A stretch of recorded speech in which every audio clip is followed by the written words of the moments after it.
Terima kasih Anda masih bersama kami di Sapa Indonesia Malam, saya Cynthia Rompas. Saudara, tidak seperti tahun lalu, kini pemerintah memutuskan upacara peringatan HUT kemerdekaan RI ke-80 hanya digelar di Jakarta, bukan di ibu kota Nusantara.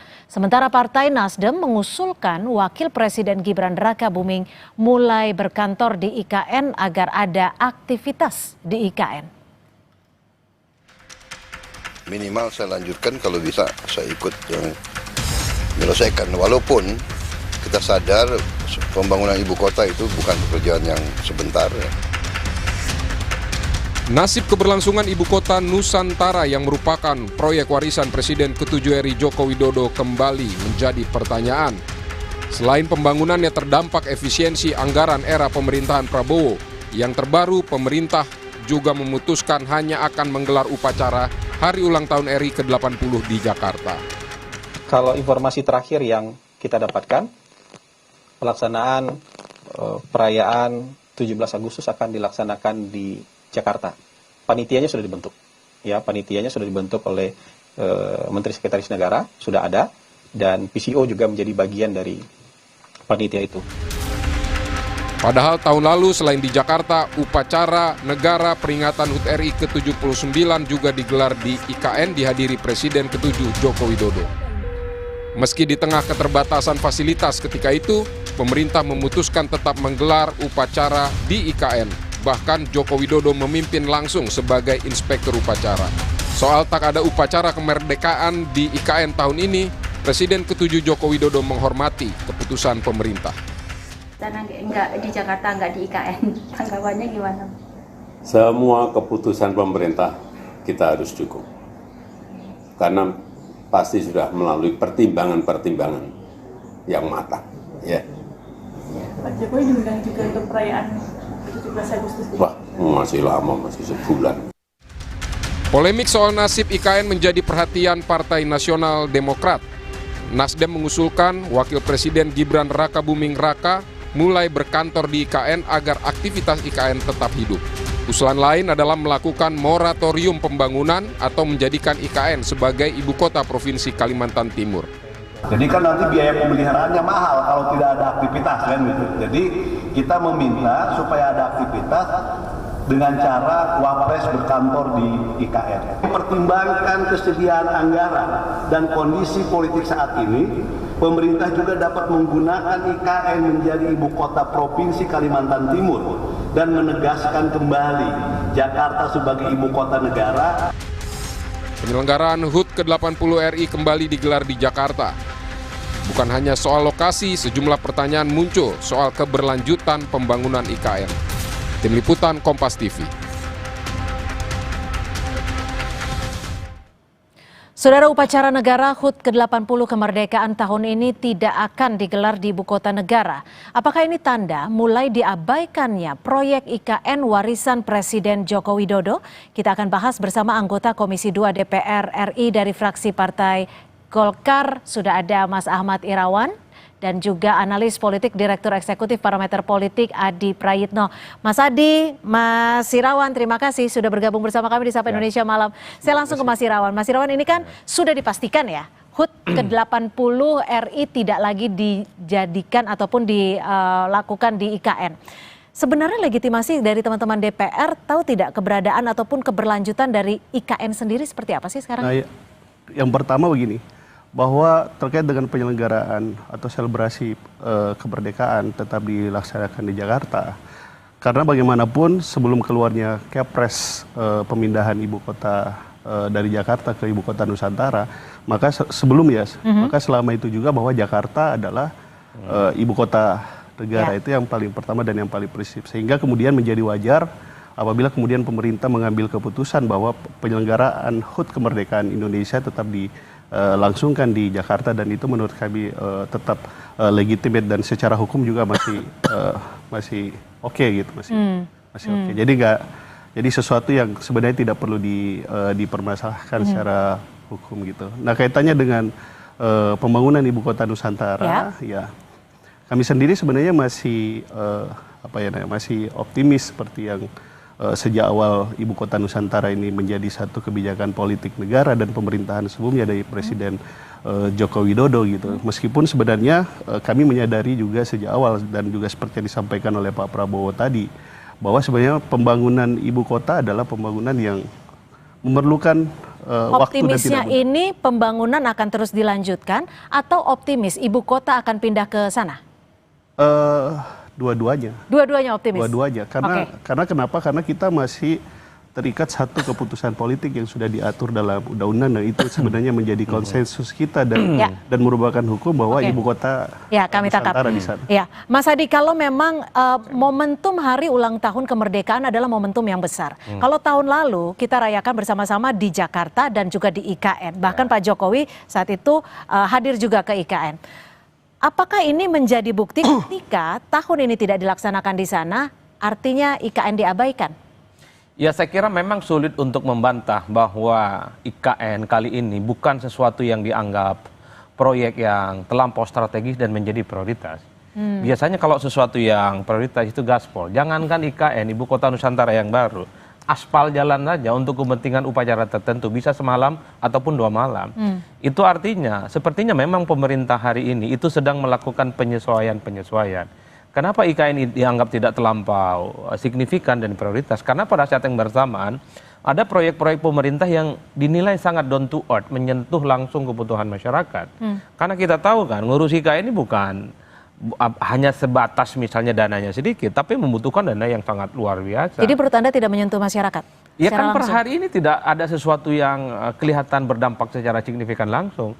Sementara pemerintah hari ini ingin kelihatan bahwa berpihak kepada rakyat, ada sekolah rakyat, makan bergizi gratis, kesehatan gratis, kemudian soal macam-macam.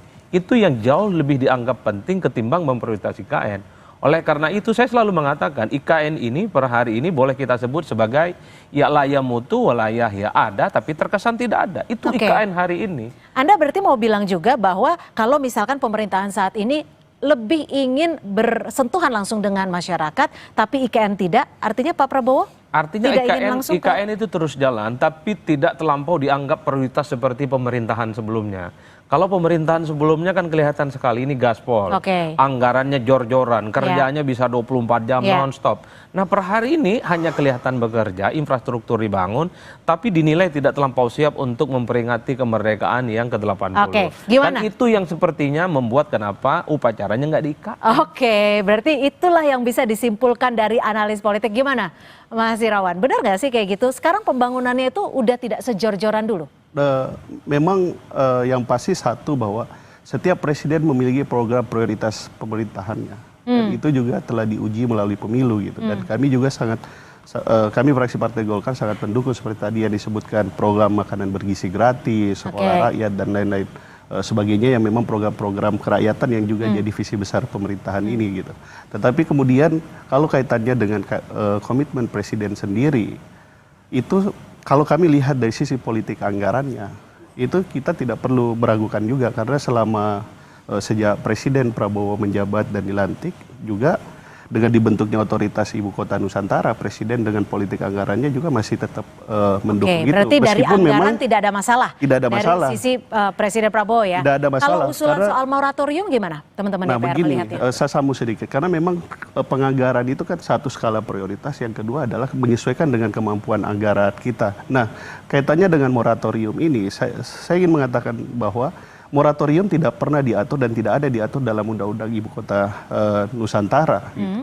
Nah, kalaupun kemudian kita ingin menyesuaikan dengan kemampuan fiskal kita, maka yang harus kita rubah adalah terkait dengan rencana induk IKN kita yang dimana termasuk Undang-Undang Ibu Kota Nusantara.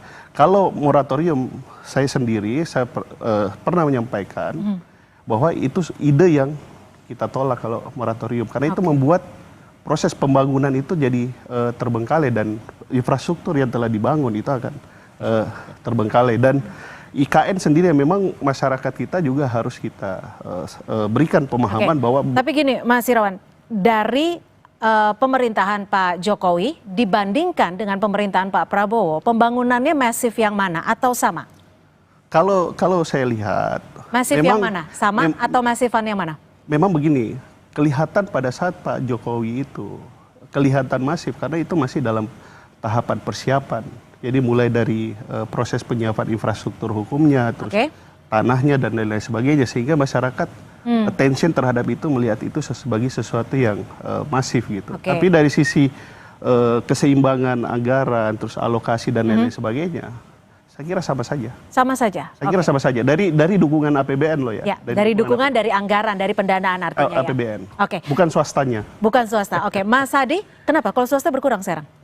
Wah, kita nggak tahu, itu kan otorita. Kali aja punya ini bisikan. Mas Hadi, kalau dilihat dari apa yang terjadi saat ini, gestur yang ada tidak sih simbolik yang bisa dibaca oleh Anda terkait dengan keberlangsungan IKN?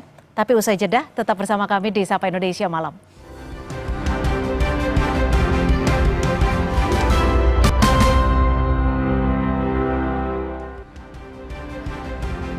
Terima kasih Anda masih bersama kami dan kita masih bersama Mas Ahmad Irawan dari anggota Komisi 2 DPR RI dan juga Mas Hadi Prayitno. Mas Hadi, kalau tadi ada pertanyaan gantung saya nih, apa yang bisa dibaca dari implikasi simboliknya ketika saat ini situasi yang terjadi, gestur-gestur yang ada terhadap keberlangsungan IKN? Jadi kalau mau jujur sebenarnya secara gestur politik sangat kelihatan sekali bahwa pada tak mau tuh pindah ke IKN sebagai pada pusat. tak mau. Pada tak mau. Kita cek hari ini. Jarang sekali kita melihat menteri berkunjung, minimal untuk melihat bagaimana progres persiapan itu IKN sebagai ibu kota negara. Kawan-kawan DPR sekalipun satu persatu kita lihat nggak ada ke situ. Padahal ini kan domain mereka untuk mendeteksi bagaimana IKN ini yang sudah menghabiskan dana yang cukup banyak, triliunan, bagaimana kesiapan mereka untuk menyongsong sebagai ibu kota Nusantara yang baru. Nah, rumitnya pada saat yang bersamaan, saya memahami pada akhirnya jika ada anggota dewan yang mengatakan ini soal pentingnya, kalau memang dianggap tak perlu IKN ada moratorium. Ini juga adalah gestur yang disampaikan, IKN kayaknya nggak penting-penting amat bagi mereka. Jadi udah ada ininya ya, QQ-nya ya, istilahnya gesturnya. Secara gestur. Padahal kalau kita tahu, kalau ada proyek strategis, tempat yang strategis, ada magnetnya, entah itu menteri, entah itu anggota dewan, ataupun pejabat-pejabat yang ada di Jakarta, saya kira mereka akan hilir mudik, akan melihat bagaimana Jadi Anda progres. mau mengatakan dari teman-teman di DPR tidak ada bentuk keinginan secara murni untuk pindah ke, untuk lebih lanjut, dan dari teman-teman pemerintahannya juga? Kan kelihatan sekali per hari ini. Minimal ya di pemerintahan dan periode yang baru ini, saya melihat IKN ya memang betul terus dilanjutkan pembangunannya. Tapi kalau bicara tentang siapa yang siap untuk tinggal di sana, itu yang kemudian semua angkat tangan. Nah, bicara soal siapa yang siap, Mas Hadi. Itulah yang mestinya kita pikirkan. Untuk apa membangun infrastruktur macam kanan kiri, ada kantor, mungkin Wapres juga dibangun kantor kementerian. Kalau per hari ini para menteri-menteri terkait nggak mau pindah ke sana. Per hari ini sebenarnya kalau mau jujur dalam banyak hal kan sudah hampir 85% katanya sesuai pernyataan dari otorita IKN udah siap. Problemnya kapan mau pindah ke sana? Itu yang kemudian menurut saya nggak match. Satu sisi ada desakan supaya IKN ini tidak mubazir. Kan kita bisa bayangkan biaya perawatannya setiap tahun 300 miliar. Kalau ini dipakai buat makan bergizi gratis, soal sekolah rakyat kan luar biasa. Itulah yang kemudian membuat sangat dilematis dan sangat kompleks. Ayo dong, ini sudah dibangun sekalipun lambat dan kira-kira siapa yang mau memulai di sana tinggalnya? Kan itu pertanyaannya. Gimana Mas Irawan, dari teman-teman di DPR gimana? Ada soal usulan moratorium, ada juga usulan dari Partai Nasdem soal Wapres untuk berkantor di sana. Gimana menurut Anda? Begini, kalau kita bicara ibu kota Nusantara, kita bicara dalam 4 tahapan besar. Persiapan, pembangunan, pemindahan, kemudian penyelenggaraan pemerintahan. Sekarang di tahap? Pembangunan. Masih di pembangunan? Ya, pembangunan. Artinya nggak masif dong pembangunannya kalau udah bertahun-tahun? Ya, karena memang disadari kalau kita buka Undang-Undang Ibu Kota Nusantara itu mengatakan memang pembangunan itu tidak bisa berlangsung cepat gitu. Bisa 10, bisa 20, bisa 30 tahun. Ini memang sesuatu proses yang terus berjalan gitu. Tapi sekarang kondisinya bisa tidak untuk langsung mulai berkantor di sana? Nah, itulah yang nanti itu masuk dalam tahapan pemindahan yang kami sendiri menunggu, dan itu semua kita menunggu apa yang akan dilakukan oleh Bapak Presiden Prabowo. Kalau kemudian Presiden menyampaikan atau mengeluarkan keputusan Presiden terkait dengan pemindahan ibu kota, ya semua harus pindah ke ibu kota Nusantara. Tetapi sekali lagi bahwa tahapan itu kita belum sampai memang pada tahapan tersebut. Sekarang masih dalam tahapan pembangunan. Nah, kembali kepada pertanyaan, apakah kemudian Wakil Presiden harus berkantor di sana? Satu, untuk menjawab hal tersebut, yang pertama tentu sebagai wakil presiden. Yang pertama adalah satu, jika terdapat penugasan dari presiden. Itu satu. Tapi yang kedua, kita harus mengatakan bahwa wakil presiden Gibran Rakabuming itu menyandang yang namanya power reserve, kekuasaan cadangan, di mana dalam dirinya itu melekat bahwa ketika misalnya tadi ditugaskan untuk mewakili presiden dan lain-lain sebagainya, tentu itu dari sisi jarak dengan presiden harus berdekatan, harus berdekatan untuk memudahkan koordinasi dan jadi tidak mungkin ya usulan Partai Nasdem untuk Gibran pindah ke IKN ya? Ya, moratorium sudah pasti tidak mungkin, kecuali kemudian kita melakukan revisi terhadap Undang-Undang Ibu Kota ya, sekarang Nusantara. Pertanyaan besarnya adalah kepastiannya apakah IKN diabaikan atau tidak? Sekarang kalau kita berpegang pada Undang-Undang Ibu Kota Nusantara, IKN tidak bisa kita abaikan. Proses yang telah disepakati dan menjadi sebuah konsensus politik dan itu berlaku secara hukum, berarti itu mengikat baik presiden maupun DPR.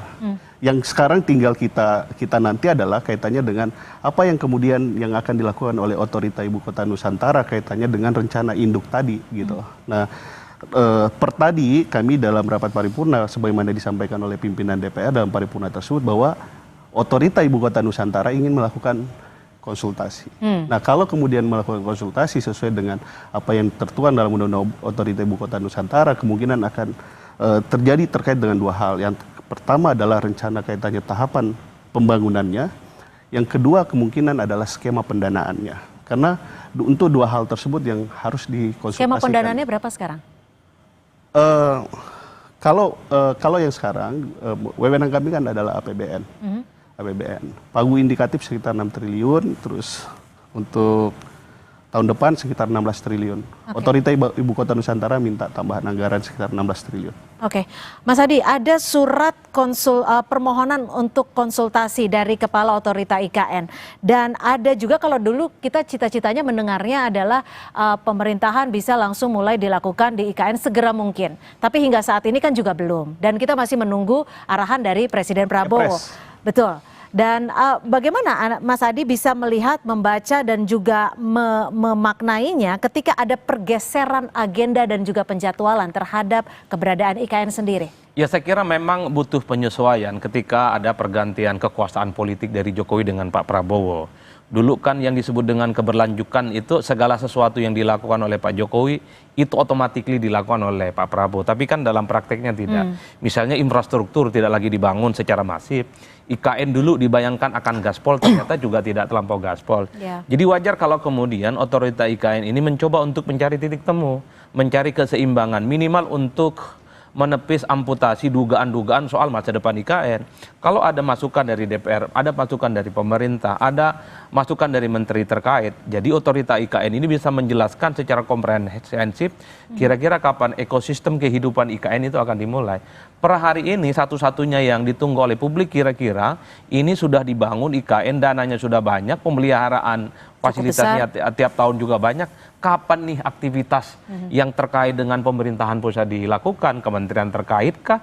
Apakah Wapres kah? Apakah ASN kah? Yang bisa diklaim juga sudah mulai di IKN. Kan itu yang sebenarnya terjadi. Wajar kalau kemudian per hari ini publik mengatakan ketika bicara tentang IKN, yang kuat itu justru desas-desusnya. Bukan soal kapan kepastian, ekosistem ekonomi dan kehidupan sudah mulai ada di sana. Apa itu desas-desusnya? Kemarin ada tambang ilegal tiba-tiba muncul, ramai itu barang. Kemudian juga muncul prostitusi dan seterusnya. Itu kan mencoreng bagaimana marwah IKN yang sebenarnya kita ikhtiarkan supaya ini menjadi ibu kota Nusantara yang baru, yang konon ini adalah sebagai upaya untuk membangun bagaimana jembatan ekonomi itu semakin merata. Dan juga bukan hanya di Jakarta Indonesia. dan bukan hanya di Jawa. Inilah yang saya kira per hari ini mungkin sebentar lagi kita akan memasuki tahun 2026, mesti ada semacam guidance kira-kira supaya tidak ada tanda tanya terus yang muncul. 2027 atau 2028 fix dan firm semua pusat pemerintahan pindah ke Ya. IKN. Kalau itu yang terjadi, orang lagi nggak akan berspekulasi. Karena harapannya adalah jangan sampai anggaran yang sudah disiapkan ini menjadi sia-sia. Karena lagi-lagi ini adalah anggaran yang sudah disiapkan oleh pemerintah Indonesia seperti itu. Baik, terima kasih Mas Adi Praitno, Direktur Eksekutif Parameter Politik, sudah berbagi perspektifnya, dan juga Mas Ahmad Irawan, anggota Komisi 2 DPR RI, untuk informasinya. Terima kasih. Sama-sama.